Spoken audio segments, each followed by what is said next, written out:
Mombasa County.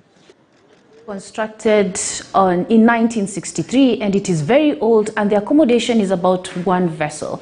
So what makes this new terminal, what makes this new Kipevu terminal a game changer when it comes to hydrocarbons in the country? Of course, it promises that it will have 4 vessels, but these are just some of the key specifics in relation to how big and how enormous it will contribute. So we have, it's worth about 40 billion shillings. That's the new facility at Mombasa Port. Remember, the first one was at the Port Race, and it's right opposite. And it will have 1 offshore island terminal with at least 4 berths. That, of course, will be able to accommodate at least 3 ships concurrently, and handling petroleum products to double to at least from 35,000 tons to at least 70,000. Of course, this is going to be a game changer. Remember, fuel is a key component when it comes to inflation or the persistent rise in the cost of living within the country. So we're talking about diesel, which is a key factor when it comes to transporting commodities, right from the agricultural produce all the way to the tractors that are actually manning these farming inputs. And of course, petroleum, which is in charge of matatu operations, moving from one place to another, and kerosene, which is used to power homes. Of course, it also promises to be a game changer when it comes to the liquefied petroleum gas. Remember, these are just imports that are a key contributor when it comes to calculating the cost of living within the country. Brian, you've covered a lot of stories in relation to petroleum and also hydrocarbons. So how will this one be a game changer altogether? Brenda, I think one of the biggest things that Kenyans are grappling with in this country is the ever skyrocketing cost of fuel, really. And this one should be a game changer for fuel prices, considering that we receive fuel at about 47 shillings for the landing cost when it comes here. And then there are other levies that are reduced to it. There are other taxes that go into it, the forex, and of course the storage fees. We hope that this is going to be a game changer with regard to reviewing the fuel prices. Remember, President Uhuru Kenyatta made a promise that the fuel prices are supposed to go down. And you know, Brenda, for sure that if fuel prices go up, it's a sure trigger for inflation in many other sectors of the economy. We're talking about transport, food production, manufacturing, and the like. So that is why I think the president is really keen on having a harmonized fuel prices. But now, let's talk about predicted fuel shortage in the country. Joining me now is my colleague, Peter Theuri, who will be speaking to me about this. Theuri, good to see you. First of all, there's a speculation about fuel shortage worldwide. How is this happening? Thank you, Branji. Wonderful Friday, first and foremost, to see you. Sure. Looking good. So this fuel thing has been a problem ever since COVID-19 docked. And, you know, there was at first very high supply, low demand as people are not going outside. And then comes to a point where now people have started going outside and the demand is high and the supply is low. And then it started stabilizing again. Then there came this new variant of COVID-19, Omicron. The Omicron. Yes. And all these factors actually change the prices. When the supply is high and the demand is low, definitely the prices will be low. Okay. It went to a point where it was actually negative. And that's the same thing that's happening. So in case the fuel prices keep on going up and up and up like they've been going, like some point last year, we saw that the fuel prices were actually regulated as people were cautioned against the effects of COVID-19. But once that caution is removed and the prices go high, what it means is that the cost of living rises in every sector of the economy. Production mainly and manufacturing depends a lot on diesel. And once crude oil definitely is scarce, it means that everything from the point of production to fares, everything actually goes up. But this issue of shortage is a different issue altogether, like in the country. First and foremost, there's been an issue where you find like Ruby's complaining that a ship belonging to Gulf Energy that came to the coast was allowed to discharge before the ships that were in line. And that was called kind of a preferential treatment that actually means that some of these oil companies do not have enough. Somebody else was allowed to discharge before them, and therefore they have shortages. And their oil reserves might run out. The second thing that was being said was that over the festive period, there was a lot of demand. For gas, you know, for oil, for petrol, for diesel. And you're looking at the whole value chain, really, because there are also byproducts that come with petroleum related products. We're talking about LPG and the like. Yes. So there was a lot of demand, particularly because of the travel also? There was particularly because of the travel, yes. And because it was like the first festive season that people have really enjoyed since end of 2019. Wait, so OPEC were not able to meet the demand or something? The oil-producing countries? Well, it was something close to that. Okay. Like, of course, the demand was higher. Probably they were able to meet the demand, but the demand was so high. Okay. And it's business, really. So you realize the demand is going up, and you realize that your supplies are not as many as they used to be. You might satisfy that demand, but of course the prices will go up. Sure. Just in case it gets to a point where you're not able to satisfy that demand. And so prices really, really went up. And then because of the fears of a looming shortage, people started doing panic buying. Yeah. I hear you. Yes, people started panic buying, which is like hoarding. You buy a lot, you keep it, you don't know what's going to happen. Fuel hedging. In aviation, it's called fuel hedging, where airlines buy fuel and keep it, for their operations on a daily basis. Because you don't know what's going to happen the next day. You don't know what's going to happen. Yes, you don't. And again, it was said by the Kenya Pipeline Company said that there were some power hitches along its main lines from Mombasa to Nairobi. Okay. So with such a thing, it means that in Nairobi, you already have a shortage. And already with people buying more than they should because they expected a shortage of some kind, it means that Nairobi definitely did not have enough for its people. So shortages came because of the hoarding, kind of buying excesses, that is panic buying, and also because of a lot of demand that came around December that might not have been anticipated. Amazing. Theory, as we wind up this discussion, because the looming shortage is not, we do not know when it's going to end. We do not know when there's going to be an end to the looming shortage. This side of the world, particularly Kenya, what other options do we have, considering there's quite an adoption of the electronic mobility, and then there are other vehicles locally that are moving on LPG? Do you think those other options are sufficient to, supplement this deficit that we're going to see with regard to motor mobility? They should, but they can't as yet. Because we're not yet there. We're still, developing to get to that point. We're still talking about LPG, we're still talking about electric vehicles, but we're talking about probably piloting, a few on the road. And so we are mainly reliant on crude oil. And but I saw a discussion somewhere, people said that Africa can actually jump through a stage that other countries that are already developed had to go through industrializing.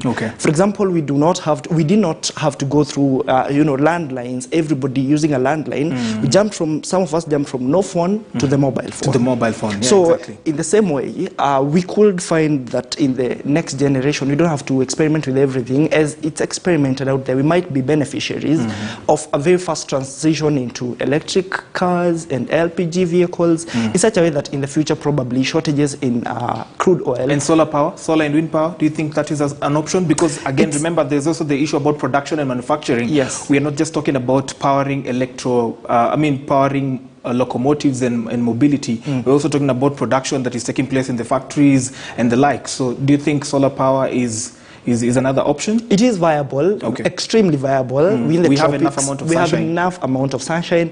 We can harness wind power, we have enough. And especially solar energy, we have enough.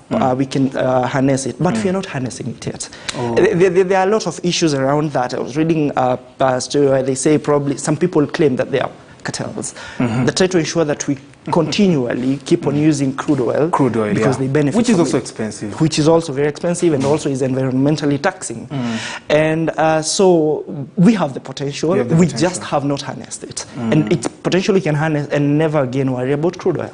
Yes. This is a discussion we can have for a whole day. Theuri, many thanks for joining me. We've been talking to my colleague Peter Theuri, who is a prolific writer on issues of the economy, and of course we'll be keeping an eye and ear on that to give you that story to a logical conclusion. Now, a human rights lobby has moved to the High Court to challenge the recent increase in motor vehicle insurance premiums by some underwriters. Kenya Human Rights Commission has sued the Insurance Regulatory Authority, IRA, and the Association of Kenya Insurance as an interested party, indicating the petition is urgent. Brenda Kerubo with the details. Buyer beware, and some insurance companies duly notified their customers of higher insurance rates beginning January 1st, 2022. The changes include an increase of up to 50% of premiums for motor vehicle comprehensive cover and not offering the same cover for motor vehicles which are older than 12 years or with a value of less than 600,000 shillings. The insurance companies expect the increment to cushion them against losses in the motor insurance segment, which is susceptible to collusion and fraud. In the lawsuit certified as extremely urgent, Kenya Human Rights Commission says the actions by the insurance companies are discriminatory, unjustified and illegal, arguing they also amount to violation of consumer rights. The lobby argues that IRA has failed to tame the underwriters and instead allowed them to thrive while trampling on motorists. A third-party motor private insurance is mandatory and covers the legal liability of the driver towards third parties against injuries or damages to their vehicle. In addition to third-party, fire and theft, a comprehensive cover covers accident and malicious damage to the vehicle. It covers the insured against loss or damage to the motor vehicle and its accessories and spare parts therein. According to the human rights body, insurance firms are to blame for failing to stem fraudulent claims, citing the financial burden cannot be passed to the consumer without public participation. Brenda Kirubo, KTN News.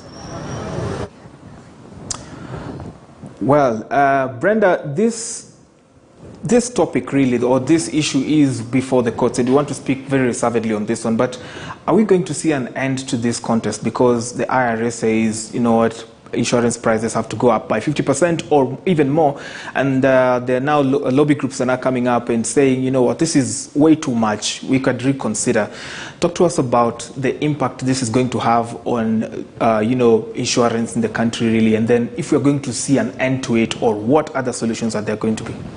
I mean, this of course is a developing story. Remember at the beginning of the year, this is when the conversation started, when a few insurance companies decided to put these specifications into play, the premium increases and also the comprehensive cover, the ones of course for the vehicles that are at least 600,000 shillings. I mean, this of course has been a developing story that we are looking into, but the main thing around it is the fact that it's not all insurance that have indicated that they're going to do these specific increases. It's the fact that some of them have actually done this. Now remember, IRA, which is the regulator, can only control the part about the third party, which is somewhat the mandatory motor insurance that is required by law.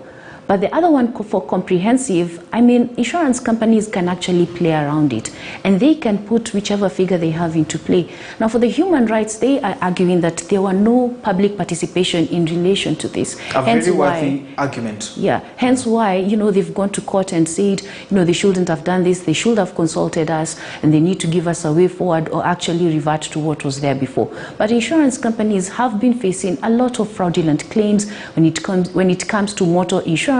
So one way or another, they are justified to increase it. But at the same time, was there public participation? Was there a process that should have been done for it to, before it actually became a directive, like they said earlier this year? So of course, we can't say much about it because it is at the High Court. Sure. We're waiting for the ruling. The matter has been certified as urgent. So we're waiting to see how that will play out. Wait and see approach, but we're keeping an eye and an ear on that one to bring you to a logical conclusion. Of course, this is where you get the whole story. Brenda, there's other developments. IMF's projection on economic recovery post-COVID. Talk to us about that. IMF has been very busy. It's always busy. But the international lender this time round has issued a roadmap in relation to a pandemic economic recovery. This is basically focusing on the fact that how economies are going to recover after the pandemic. Now, of course, that's relative because we are smack in the middle of a pandemic and another variant, which, you know, they keep on mutating. But at the same time, we can't live in this environment forever. So economies need to elaborate how exactly they're going to start creating jobs, how they're going to make their debt sustainable, and how they're going to move forward in terms of economic output, creating more goods and services so that economies grow. They're saying vaccination needs to come into play. Of course, we faced a lot of hesitancy and shortages in various places, not enough vaccines, and hesitancy, especially in the developed world, in Europe, and also places in Africa. But at the same time, they're saying, you know, you need the vaccine so that you can create so much of a normalcy state of environment, so that you can encourage more people to continue doing business and continue doing activities. Because remember, when at the height of the pandemic, there were a lot of restrictions that were put in place so that people do not get sick, do not get infected. With the Omicron variant, we are seeing that it's less dangerous in terms of people actually dying, but at the same time, people are still getting sick, which means that they are staying at home, which means economic output is being reduced, and therefore this is affecting economies as a whole. So the IMF is saying this is a roadmap. They're titling it the pandemic economic. So what exactly are we going to be doing in essence moving forward? How are some of the projections going to be realigned? How are the vaccines going to be helped in terms of creating more capacity and also helping more people get vaccinated so that we can move forward and continue growing economies and continue creating more jobs? They've also warned that if this persists and it continues, economies are going to be shrinking and they're going to be reducing their outputs altogether. Branji? And I put out a Twitter poll yesterday asking Wakurugenzi what would be the biggest challenge in economic recovery this year. And actually, some of them fear that the elections may slow down economic recovery. COVID variants are actually not even one of the biggest worries because people are now responding positively towards the vaccination exercises and everything. But yes, thank you for that worthy analysis, Brenda. That's where we wind up. All right, of course, I've been your host, Brenda Kerubo. It has been a fun-filled week, and next week we will be focusing on avocados, Branji. Yes. Of course, avocados, although they're overrated. Avocados, No. You shouldn't eat any meal without avocados. This That's is a like directive. the potato conversation right now. I'm Brian Jojotieno. Many thanks for joining us on this one. Please, Ken Gishinga, Wohorondoho, and William Odhiambo Ramogi will be here on the Biz Chat weekly on Business Today, 3 p.m. with Noah Kipkemboy. Keep it here where you get the whole story. Salute.